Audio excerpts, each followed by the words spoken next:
This is the Frontline Focus podcast, an experience dedicated to those on the front line of construction project sites, focusing on their development as the key to the construction industry's progress. This is Season 4. Our focus will be on the reality of AI, aka artificial intelligence. Specifically, how can AI make a positive impact on construction safety? In each episode, we will talk with a construction industry professional to hear their thoughts on how to shift the frontline focus on what artificial intelligence is and what the use cases are for AI to be used by the construction workers. Well, hello again. Thank you for joining us on the Frontline Focus podcast. This season, we're diving deep. We're getting nerdy. We're going way down some rabbit holes talking about AI. This concept, artificial intelligence. And joining me as always is my tag team partner, Gabe Guetta, joining us from, I think you're in the Big Apple today, right, sir? I am in the sauna, Rob. Whoa. It is hot, man. It's 100 degrees and it's just, you walk out of your hotel room into a wall of heat and immediately sweat. So it's not good for meetings, but it's, and I'm also, I don't know what's happening in New York right now. Hotels are nuts. There's not many available. Anything that is $1,000 a night. And this one I found for $500 and it's not bad. But I walk in and there's no desk in this little cubicle that I have. So I'm sitting between the two beds, two twin beds that I managed to get on a bedside table, sitting on a garbage can right now. But you wouldn't be able to tell, right? No, it looks pretty professional from this side. But Yeah, speaking of hot, if it's hot in New York, we're joined by my friend Hugh Seaton, who is down in the Republic of Texas. What is it like in Austin today for you, sir?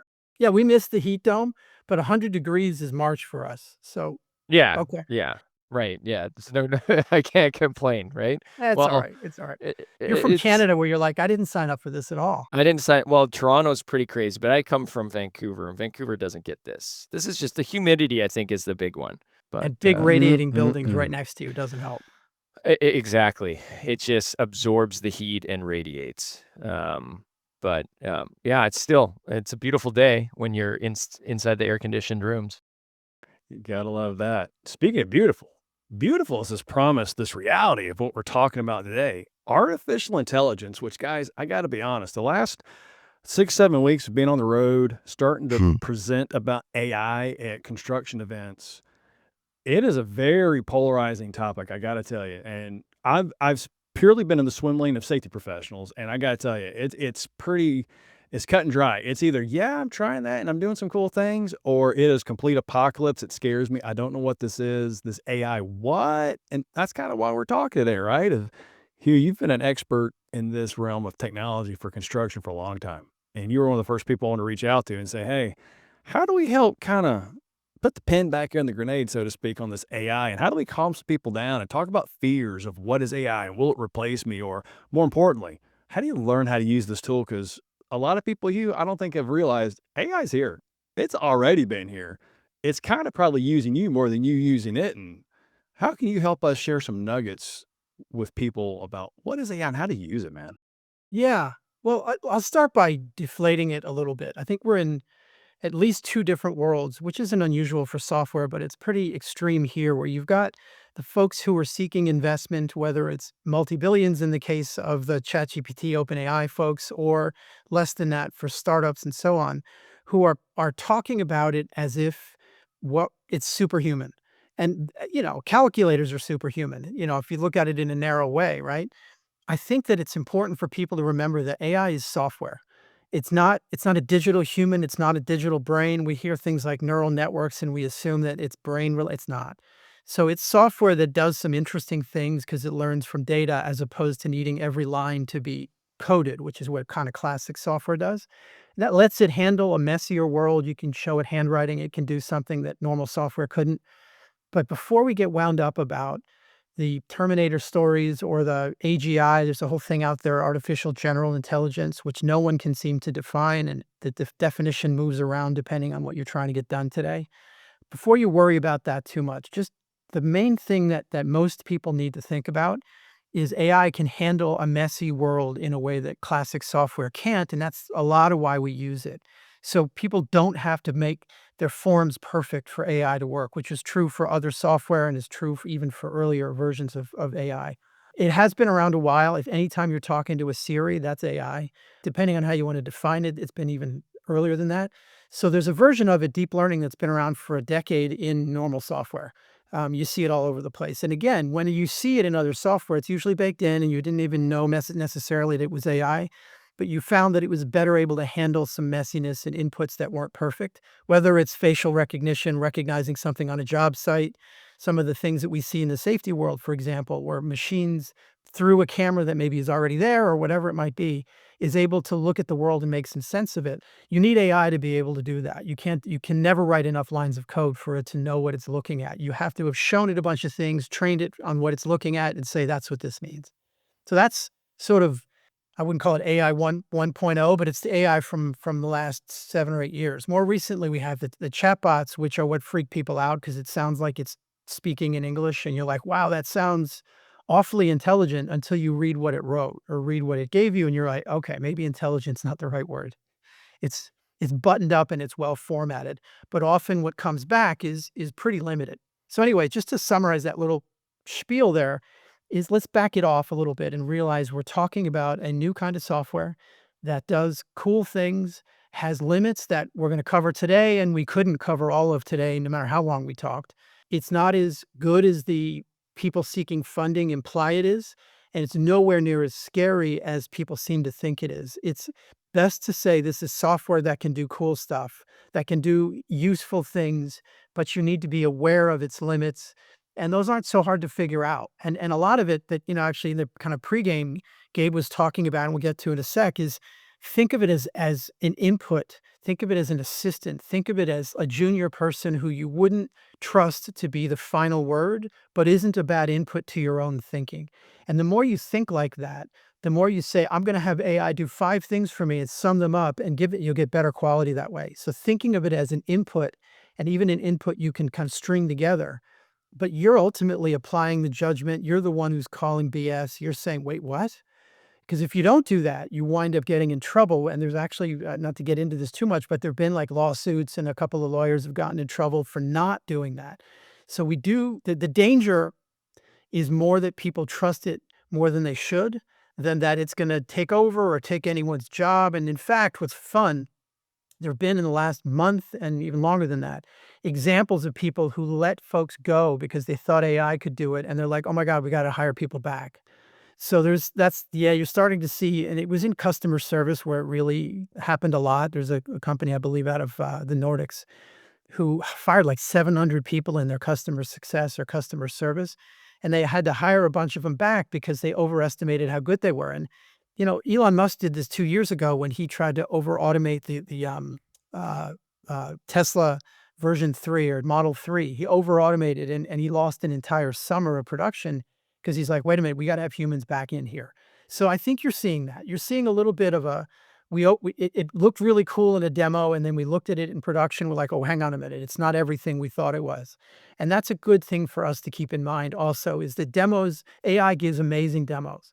You're like, wow, this can do everything. And then you show it the messy real world and it can't do everything. It can just be a good input. Yeah, there's so much. So I have so many notes on things that I want to talk about coming out of that. I think when you pick one individual vertical for AI and dive deeper, it becomes less scary and it becomes more understandable. And also the reality kind of sets in on its limitations. But when you think of AI broadly, it does become a little scary, right? When you look at the videos that are now being created from AI, that you're like, that looks like that person said that, and it's not even a real human. Or you can get pictures or videos of yourself recreated or your own voice recreated like that. Those types of things are the things that I think start to scare people. And a lot of it is just the unknown. Like, is it scary, or do we just not really know where this is going and it's terrifying because we let our imaginations run wild? But I think what we do have to realize is AI is here. It's not going anywhere. It's the next revolution of technology, and it is going to change our lives. And I believe, like anything in most things in humanity, if we handle it the right way, we round the edges and it ends up becoming better in the end, once we understand how to use it.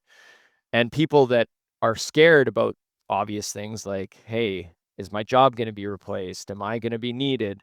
Historically, when you look at technology evolutions or revolutions, they create more jobs in the end versus take them away. But what I will say, my opinion is, and this is something that's so relative in construction because we constantly talk about it, but now that it's actually here, we're kind of pushing it away in some regards. We're not maybe there yet to really adopt it. There's such a labor shortage in construction. There's also a huge knowledge gap in construction, right? Between the experienced and the non-experienced, and the baby boomers retiring, and then whoever generation coming in doesn't have that experience. What I will say with AI is if people, whoever's listening to this, if you push it away and don't learn it and understand it and how to allow it to empower you, because it can, and to make you better, you could lose your job to somebody that is using AI that is less experienced than you, but has become more powerful because they're using that tool in an incredible way to bridge that knowledge gap. Because I do think that AI can help you be an incredible thinker, but there's also the flip side that we can get into around how it's also removing critical thinking. And let me kind of paint a picture for how that could actually happen in a way people, pretty easy to understand. Imagine there's two, PMs or two professionals that are next to each other in a meeting. One of them used AI prior to it to do deep research, which ChatGPT can do for you, and really understood the the the all of the details. Like they created a briefing for themselves. So they're up to speed on the details of the project in a way that's hard to do from raw memory. They know who they're speaking to because they had AI go research for that for them. And they know that what's going on, in the background that also makes them sound more intelligent. You're just going to sound like you have command of the job in a way that's hard to replicate and hard to compete against.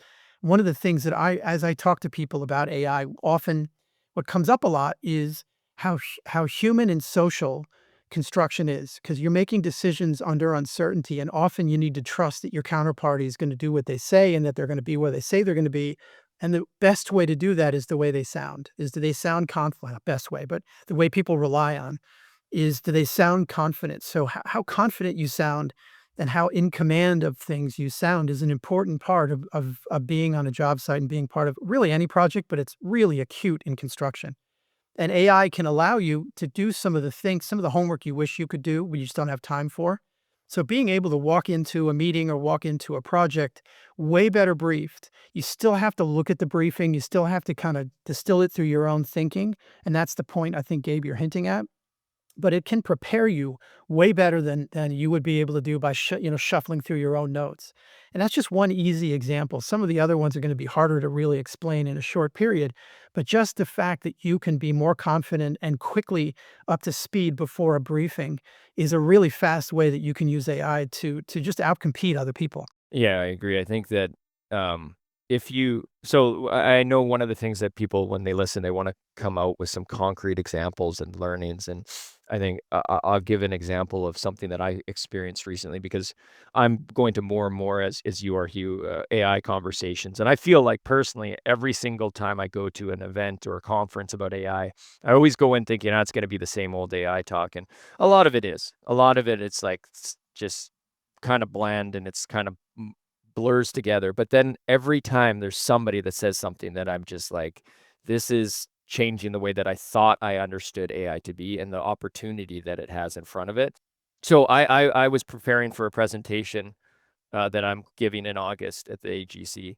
And I was like, okay, I'm going to force myself to just use AI to create this presentation. And I started with ChatGPT, and I used ChatGPT, and I thought it was incredible, because if you use ChatGPT, it can do two things. It can remove all your critical thinking, and everything you end up producing from it will end up being very surface level. I mean, to a standard too. Like, it's going to produce data that you would have taken hours to research within seconds. But then the critical thinking and differentiation, or the perspective on that, or anything with depth, will be removed if you just use that. But if you truly use it as an assistant, and get creative in the way that you prompt it, and get creative in the way that it triggers thought for yourself. Like, hey, I'm thinking of doing this. What are your suggestions? Or, hey, I want to create a presentation on AI, and You just talk into it. So for the more technical listeners, I'm unstructured data. That's how my brain works. I need an LLM, somebody to structure that and pull it together so that I can actually get what's in my head out. I have a lot of trouble getting what's in my head into a slide presentation. So I just spoke to ChatGPT. I was like, this is what I'm thinking about AI. And I spoke for 5 minutes. And then I said, put that into a structure for me so I can start. And it put it into a beautiful structure. Where it fell short is it could not take that and put it into an actual slide presentation with imagery. It really could not get there.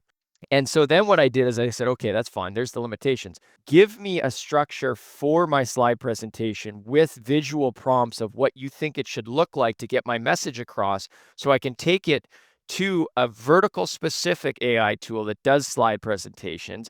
And on top of that, give me the top 5 recommendations that I should look at for AI tools. And then it gave me Gamma and some other stuff. I ended up putting it in Gamma. And out of the gates, it gave me a slide presentation that if I showed it to you 7 years ago, you would have been like, wow, this is absolutely incredible. Today, we think, the bar has been raised so high with AI but the depth of it was still missing. Where I found that I still can't quite get there with prompts is really getting the critical depth of what I want to say to you need that human touch. But I don't know if you're seeing similar things, Hugh. I am, and I think it's worth talking real quick again under this theme of maybe, you know, lowering the temperature a little bit. What goes on in an LLM is in a large language model, which is what's behind most of the tools we're talking about. They trained it on like most of the internet, which is a crazy thing to say, but it's literally trillions of sentences and this and that, which means that when you ask it a question, when you prompt it, it's going to match that against other things. All it's doing, I mean, it's pretty sophisticated, but it's going and looking at other things it's seen in the world. And that's as far as it's going to go. So that's another reason for good prompting is you narrow down and you point it at what you want. But Gabe, you brought up a really good point is that 2 points, actually. One of them is humans are still really good at lateral thinking and really good at drawing conclusions and making points in a way that AI is just sometimes you get something good. You just can't count on it. It doesn't have the filter that we do. But the other thing that I really like about what you talked about is it's not just an assistant in that it gives you a one-off input, is at its best when it's iterative. When you're saying, "Okay, I like that, but go a little deeper or go find me another one of these." And it's really good at that. Go find me one of these and tell me how to use it.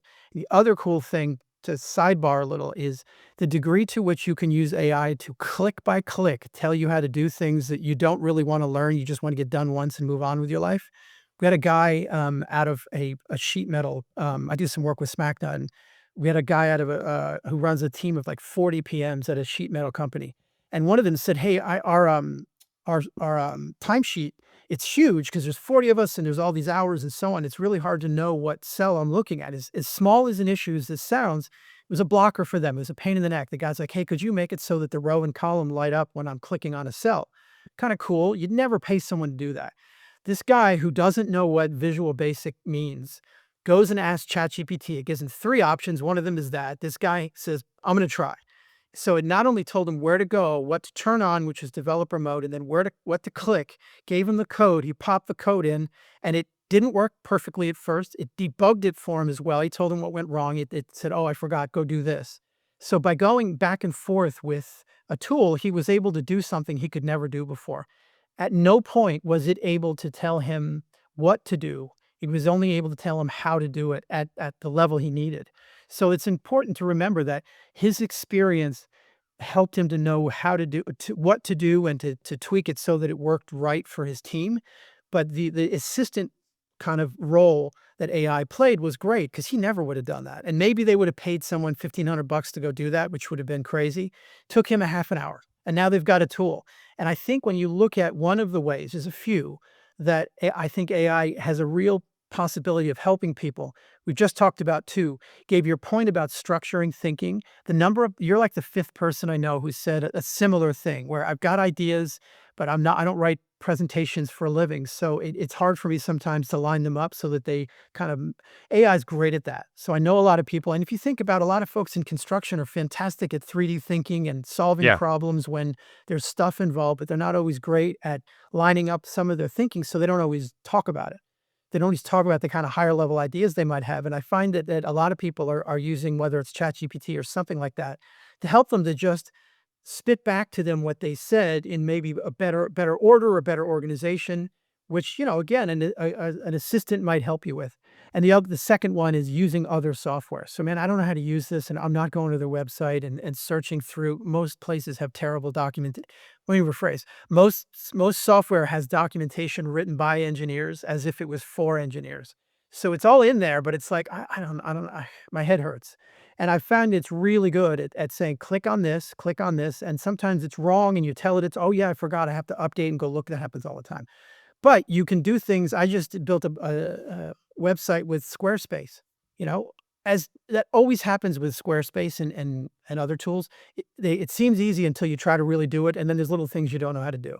And those little things that it'll help you figure out. And that could be true for a Procore. It's definitely not true for Salus because it's amazingly easy to use, I hear.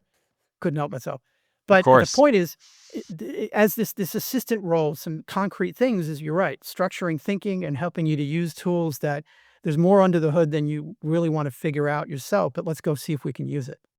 Hugh, I like where your head's at. I'm kind of curious. Let's get an example on the fly, right? I've been talking to lots of safety pros, and they're kind of curious about Chat GPT, or most of them maybe are in Copilot because of their security protocols. So, if safety pro in 2025 that's never touched AI, what's one or two things you think they would start with of how to maybe think about the amount of unorganized data in a safety person's life, the hundreds of toolbox talks, the forms, the inspections, the observations. There's a lot of stuff going on, right? Where would you guide a safety pro, step one or step two, if they've never even thought about touching an AI? I'd start outside of anything that relates to the job. Go ask something about your daughter's birthday. Just play around with something where the stakes are low and you can mess around with it and get comfortable with it and kind of start to feel like, all right, it gave me some ideas, but it didn't blow my mind, or maybe it did. Maybe one of those ideas was I never would. That's what happens also, is it'll give you things maybe you didn't think about. So it sort of expands what you might be considering. But I'd start outside of the job with a chat. You could do ChatGPT, the free version. Gemini for Google, it tends to be a little, a little bit hard, a little less easy. Claude is really good, which is that Anthropic one. But I play around with stuff that, like I said, we've got a party coming, or we've got friends coming over. What should I order? Or I'm going to a new city. What should I do? It's what you'll find is it's a big step up from what you might have gotten from Google, because it's going to give you an answer, not a resource. And that's why people like it. And you can choose to accept some of it and use some of it, or you can say, all right, I like those ideas, I don't like those. But I'd get your feet wet with something that's easy. Just pop in there and play around. And I find that it'll solve personal little things and just take it off your plate. Like, it's the stuff people don't like doing anyway. That's another part of it that I really like, is you can offload stuff you don't like so that you're only doing the part you don't mind, which is making a final decision, or, I don't know, executing and going and doing the thing. Yeah, I can have an opinion.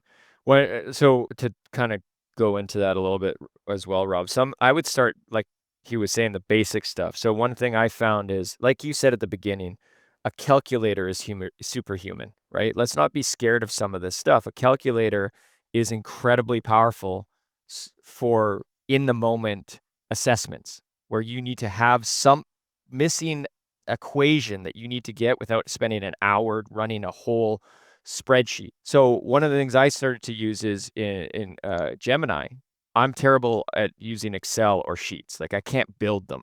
I just asked it to build me. This is what I'm trying to do. Build me a spreadsheet with these columns and these calculations. Done. Seconds. So now, like, what I'm seeing is starting to bridge the gap between the office and the field. I'm a field person, the way my mind works. I'm not academic in the way that I learn and expose myself. And so now those barriers have been completely removed, so I can actually get to value so much faster, which is incredible. So safety professionals are constantly having to build spreadsheets. I can tell you, most safety professionals are not great at building spreadsheets. Well, if you have access to Google Sheets, try using Gemini. Try messing around with it. Not only will it give you a sheet, it'll give you a very professional looking output from that, right? Which makes you look more professional. That's one of the things that I think, look, leverage your knowledge as safety professionals and elevate it through these tools that can make it just that much more powerful because you have the hard experience that if you marry that with an assistant like ChatGPT or some of these other tools like Gamma for slide presentations or Gemini to do sheets or whatever it is, find the tools in the areas. They're out there. Some might be further ahead and some might be further behind. But I can tell you if they're further behind in 2 months, they might be further ahead than all the rest. They're moving so fast. Familiarize yourself with the tools. 1 week, sit back and watch all the stuff that you do in a week. Write down all the things that take you time that are outside of critical thinking, just outputs like building a spreadsheet, building a document, whatever it may be. Researching things to find chemical SDS sheets or specs on machinery or writing a safe work procedure, and then assess all that stuff and look for the tools that will help with that. One thing I wanted to turn this to, Hugh, is those are kind of, that's where the industry is, that's where the market is today around how to use AI. But where is it going? I have a theory that I want to see if you agree or disagree. I think that there's a lot of great tools out there. There's also these broad tools, and there's this notion at the beginning, I think, that ChatGPT or the open AIs of the world are going to just, one or two of them are going to take over everything. I personally think that this has been created by a human, and just like human limitations, there's nothing in the world that can do everything. No company can do it all, whether you're software or doesn't matter. It's just not how we work. I personally believe that, and this is something that Salus is, we don't plug Salus, this is not a plug, but this is our mentality. We believe that verticalized AI, focused AI, like we are going all in on safety AI. We believe that there needs to be an AI tool that is that if you're an accountant and ask it a question or tool in the future, it's going to give a terrible answer because it's for safety professionals built by safety, like Salus IQ. I think that verticalized focused AI tools are going to be the future. The tool for the accountant, the tool for the project management, the tool for the safety professional, because where AI struggles right now at these broad tools is context, the critical thinking side, it's too broad. Do you agree with that mindset, or do you think I'm off? No, I think the thing I would add is there'll be layers of AI. So you can have a personal assistant. I think you should expect that everybody under a certain age is going to have a personal AI with them all the time that helps them use things. It's never going to be, and it isn't a limit of AI. It's how complicated the world is. Point one. And point two is the tools you connect to it. So the reason why your point about vertical AI makes a ton of sense and is, I think, spot on is to make anything work, whether it's a human or an AI, you need to train it on the things you care about, what's important and what's not, and what's the limit and what's not, and how far to go and how. So there's a lot of training, and I don't mean that in the classic give it tons of data. I mean point it at a thing and optimize it for that thing. So in the case of safety, that's a deep, even that you could subdivide. That's a deep rabbit hole Yeah. with lots of things that you can get wrong. There's a lot of regulations. There's a lot of processes. There's a lot of tools. There's a lot of culture. And that's going to be true over and over again. And what I think you're going to find is there's still going to be a need and certainly a desire for a personal tool that can help me. I can talk to it. I can do what we just talked about with, whether it's building the structuring my thinking and so on. But then when it comes to doing something, you're going to have a lot of specialized tools. They could be as narrow as a little agent that's basically an automation that you can talk to, and broader like what you're talking about with Salus and accounting and I mean, I'm not so sure I want AI getting too close to the accounting, but that's a deeper issue. But I think you're absolutely right. And the reason for it, again, is right now, AI is going to give generative AI is going to give you an answer, whether it knows the answer or not. And the way around that is to point it at the right information and then evaluate it and train it. And so that's what you guys are doing, so that it only looks for things that are important for what it's been trained for, and it's going to ignore things that are not. And that also means that you can give it like more natural inputs because it'll ignore the things that don't relate to what you're talking. I don't want it getting hung up if in the middle of talking to it about a safety issue, I also turn over and talk to someone about something else. I want it to ignore that stuff and only focus on what I'm asking it to do. So I think you're going to need adjustable wrenches, excuse me, that you can kind of apply, but they're not quite perfect. not even close to perfect. And then, really narrow specialized tools that professionals like you that are applying years of experience are shaping the right way. And I think you're going to see a lot of that. I think you're going to see a real role for industry professionals somewhere towards the back half of their career who are able to take some of their knowledge and some of their ideas and input and turn it into things that AI can then apply also. So I think that there's just a lot of role for specialization. I agree. I think if to go kind of more in the layman visualization, I see if you're gonna, let's say you hire a carpenter to do some tasks, there's a vertical, let's say that this AI tool, like Salus IQ, for example, it's really good at being that safety assistant, right? Well, that carpenter, if you ask them to do a task, it's going to know what tools to use because of the task that you asked. So I look at it the same way. Like Salus IQ, you say, hey, I need to build a training video and on something. Okay, Salus IQ is not going to be the best at building videos, but it's going to know to go and use this AI tool Yeah. that's really good at building videos based on the question you That's right. asked, and it'll have the context behind it. Or, hey, I need to build a report for my executive team on this and this. Can you help build the structure for that? And because it's going to know how safety works, it's going to know more contextually how to build that, but or feed the inputs to something like potentially Gemini is going to be the best at building Google Sheets or something like that, or maybe Microsoft's going to come out with something that's really good at building something in Excel, but it's going to know what to use. Instead of you having to right now, the human has to go and say, okay, I need to build a slide presentation. What is the best tool out there again to do slide presentations? I got to go find that, and I got to stay up to date on that. Or should I use Google for translation, or is it another tool? That, I think, is the responsibility of these innovators, is to make sure that you as an innovator are staying cutting edge on what's best for your vertical problems that you're solving, and make sure that that's always front and center. That's But what there's I a think. point you hint at that I also think we should expand on. Like when you were really young, there was only cars.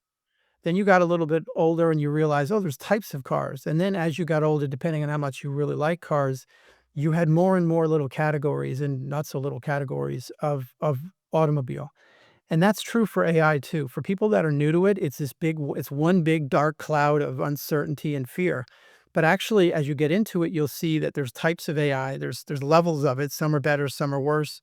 Even within things that feel like they're the same, like Claude is one of these chatbots, and everybody knows ChatGPT. They trained Claude to be better at certain things, and it is. It's better at writing than ChatGPT might be, but it's a little bit less useful for some other things. In ChatGPT's case, they've hung a lot of tools on it too, so it can do things like it can export some stuff and so on and so forth. So one of the things to just keep in mind is as you as the listener are going from AI being one bucket to now splitting it into more than one bucket, so there's maybe multiple buckets, don't worry yet what's in those buckets, just know they exist. Know that as you get more familiar with it, you're gonna start to see, "Oh, wait a minute. When I need something that is really mission critical or at least reliable, I'm gonna wanna go to vertical AI because they've trained it to be really good at that." And training can mean a bunch of different things, but just say that they've really made it so it's good at that. But I'm not gonna ask that vertical to do everything or to even answer a high level, "What should I do next?" question. That might be one of the general ones like a ChatGPT. So there's a role for all of these, right? You don't use your truck to ship a million pound. I'm a really terrible analogy. My point is there's different vehicles for different things, Yes. and they're optimized for it, right? You don't use a semi to go pick up milk, right? But you do when you need to go 1,000 miles with, a trailer full um, of stuff. So I think that's if there's one of the takeaways for listeners today is there are multiple kinds of AI, and I think Gabe, you talked about one distinction is general versus vertical tools. But even within those, you're going to find that there are flavors that are optimized for one thing or another because the creator of it had an agenda, had a goal that they wanted to make sure their tool could reach. And the use of the word tool is a nice one too. Let's keep in mind these are tools. These are software tools. Before we get into, I know, Rob, we got some takeaways that we want the listeners to go home with, but before we do that, it's a statistic that was shared to me, and again, I haven't fact checked this. It was at a conference, so bear with me, but I believe that it's pretty close. There's something like 80% of people that use ChatGPT don't come back. 20% of them come back and use it again. They have like terrible retention. People are coming and trying it and never using it again. Why do you think, and I can understand why. Like personally, I used it for the first time, didn't use it again for 7 months. And you hear this quite often. Like I bet you, Rob, I think it was either in the podcast or before, you said somebody that you knew tried ChatGPT for the first time last week. I bet they're probably not going to try it again for months. Why do you think that is happening, Hugh? Like there's obviously some people that are really absorbing it into their life, but others that it's buzz, but they're not actually using it. Like I wouldn't say even myself that I am surrounded by AI every day that I use. Why do you think that's happening? Well, I think there's two things going on. One of them is there's a good friend of mine, Stephen Poppy, described it as crossing a chasm, which is not really what that book means, but I like the phrase anyway, where he's like, I was messing around and did what you said. I played with it. I didn't look at it again. And then he got to a place where he figured out what it can do for him. He figured out where it fits in his life. So it is a little bit of a general tool. And if you don't come to it with anything other than I want to see, you don't walk away with it. Like it's the old thing, if you don't know where you're going, any road will work. So if you're just a lot of people are just trying it out to try it out, but they don't really have an outcome. They're just like, I just wanted to see. And it's like, I don't know, it said something interesting and it wrote a haiku for me or whatever, but I don't know how that fits in my life. Then after using it a few times, he realized that it got somewhere good. So the flip side is 800 million people a week are using it. So yeah, there's a lot of people dabbling, but their usage is pretty wild. So there is a moment when people say, I figured out how this makes my life better and it's good enough that I'm going to use it, that I am going to keep using it. So that's a kind of the lesson, I guess, here is it's a general tool as opposed to a vertical tool where you're going to know what to do with it and it's just going to be able to do things that other software couldn't. But as a general tool, just know that if you go in not knowing what you want it to use, you're gonna realize something and say, okay, well, I kind of know, and if I ever need it again, I'll come back. That's why I was saying if you want to get into it, get into AI and just get to understand it, start with some personal goals. Start with some things like I've got a party coming up or my daughter's birthday or whatever, so that you have an outcome that you can evaluate it against. Because that's one of the big issues with AI is people too often, and we're getting better at it this year, but people were pretty bad about evaluating it, pretty bad about saying, how do I rigorously say this did or didn't do what I want, take that feedback in and do a better job. Does that make sense? So I think if you don't have something to judge it against, you're not gonna know what to do with it. So you'll say, okay, I did it, next thing. Yeah, one of the things I think we're seeing, because we have a public AI tool that we launched a couple months ago as a test, is it's the training. A lot of people just don't know how to use it. So they go and ask a question, they get an answer. And if that answer doesn't solve the problem that they had in their head, then they move on. And so the reality is the answer is there. It's just an understanding of how to interact with the AI tool, how to prompt it. Even asking the AI tool, I think this gets into some of the takeaways that we wanted to get into, but Hugh, what are some of the ways that, like, if we're training, if you were to say, okay, to somebody that's never used ChatGPT, what are some of the things, or any AI tool, what are some of the things that you can share on how to use it better, or Yeah. light I, the, training fir- tips? the first idea that's going to kind of lead to the other ones is for the first time, you have software that can help you use itself. So it's really hard to ask most software, how do I do this or how do I do that? There may be a little question thing that's got, like kind of instructions, but they're often harder than just figuring it out. You can tell AI, I want to get this done, write a prompt for me. So the fact that you can get AI to help you to use it is a pretty new thing for us. And that's the first place I'd start is it's not on you to know how to, for the first time, it's not on you to know how to use it. But I would say go in with a goal, go in with something you need it for. So again, that's why personal stuff is usually easy because weekends are never more than 4 days away. So it's like, what am I doing this weekend? Let's ask it to help me with that. The So hold next, on, go Hugh, ahead. is that like, because I want people to understand this, is that like you're explaining what's in your head to get the prompt? Yeah, that's right. to solve the problem. So Well, I have like I have a meeting tomorrow, and maybe I'll upload the last meeting's agenda or something. Write an agenda for me, right? And so okay, maybe the agenda that comes out isn't good. So you say, okay, write a better prompt for how to write an agenda for me. You see what I mean? So you're yeah, actually starting a step earlier than you think you might, and right. say, I know I want to get this thing done. Tell me how to ask you how to do it. And weirdly, it works. So it'll give you a prompt. You'll be like, wow, that's longer than I thought. You cut and paste it or you can just say, "Great, read that." But anyway, that's not so important. So it can give you a prompt, and the prompts are just to make sure everybody knows the words we're using. When Yeah. you're asking an AI to do a thing, especially a chatbot, they call it a prompt because it's more than a question and it's more than a search term. It's telling the AI, of the trillions of things you know, I want to point you at these things and find me a good answer. So what prompts are, and that's why they often are longer than we think they should be, is you're trying to narrow down what it's matching against, what it's searching from its memory to go find an example to use to generate an answer for you. So anything you can do to narrow it down is going to help. And that's why maybe you don't know how to do that yet. So you say, "Hey, write me a prompt." And the second thing, just to because these two link, if you don't know, say, "I want to get this done. Ask me questions one by one until you know what you need to do it for me." So that's the other one that's nice is if like, it's the old thing, if I have to explain it to somebody, I may as well do it myself. That's another reason why you hear people walk away from something like ChatGPT. Like by the time I was done explaining it, I could have written it. Instead of that, what you might do is have the thing up on your browser. Tell it what you want to do and say, "Ask me questions." You don't have to answer the questions all in one sitting. So if you know you got to get something done by the end of the day, you can get started in the morning and keep coming back to it and answering the questions one by one until it's done, which is kind of cool. So it's kind of waiting for you in the background with perfect memory. But the real takeaway is you can have it ask you questions until it knows what it needs to do what you do, what would need, which is maybe writing a speech, or maybe it's writing an agenda, or writing an email, something like that. So those are two. One is you can have it write the prompt for you. The second one is you can have it ask you questions and just tell it to. Like there's no magic to this. Just say, "I want to get this done. Ask me questions." Make sure you tell it to do them one by one, or you're going to get a list of questions and you're back to having to know it all at once.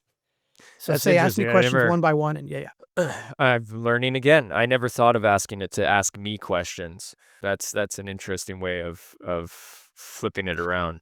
It's good for big stuff. It's good for stuff where it's a pain in the neck for you to gather all your thoughts at once. Yeah, And and you structure might it. find that answering one question gives you it helps you think about the next answer. Like doing it in sequence instead of having to pop it all down at once also can be really helpful for your own mind. Yeah, and or real-time brainstorming and coming out of a meeting with an outcome, right? Talking, using 100%. it as an assist. Like, I think one of the takeaways that people should come away with is when people say it's like an assistant or an intern, it really is. Like, think of like an intern. It's like more powerful in many ways than an intern, but the way in which you have to interact with an intern, sometimes think of it as that way, right? Like I have to explain what's more than what's just the build me this, build me a report on this. It's like, okay, well, an intern's gonna take its freedom or its train of thought. Like an intern is gonna take that statement and go and try and create whatever they think it should look like. But if you say, hey, I really want to build a report on the last 6 months trends that we found from new and young workers across these types of projects. And hey, let's think about this in a different way where we're looking at X, Y, or Z. Then, like, if you explain that to an intern, you think an intern, okay, they have a lot more context around what I'm trying to get out of this. They're going to be able to do a much better job. And then when they come back, you're also not expecting that intern to come back with perfection. There's no chance. And so then you re-guide them, say, this is awesome. But now think about it in this way. Now, ChatGPT is, if you treat it the same way, the output is actually incredibly fast and very, I found it's been a great output when you start treating it in that way with its limitations, right? Well, there's two things that you make me think of here. One of them is there's this idea of AI. Part of why I want people to think of it as software, not a human, is there's stuff that intern can do that the best AI still can't. Whether it's applying common sense, some judgment, even if they're young, they're human, so they can say, "Well, the world doesn't work like that." So and there's an idea out there where AI is advancing really amazingly fast in some areas and really not in others. And the analogy I like to use is imagine you pour water onto flat concrete. It's going to spread evenly. So if it's over here, I should expect it to be over there, right? It's kind of an Right. even. If you do the same thing on a corrugated roof, it's going to go really far in some and really not at all in others. So that's Right. kind of a visual metaphor for how to think about AI. Is there's some things that it's superhuman at, like we said before, and others where it's really stupid.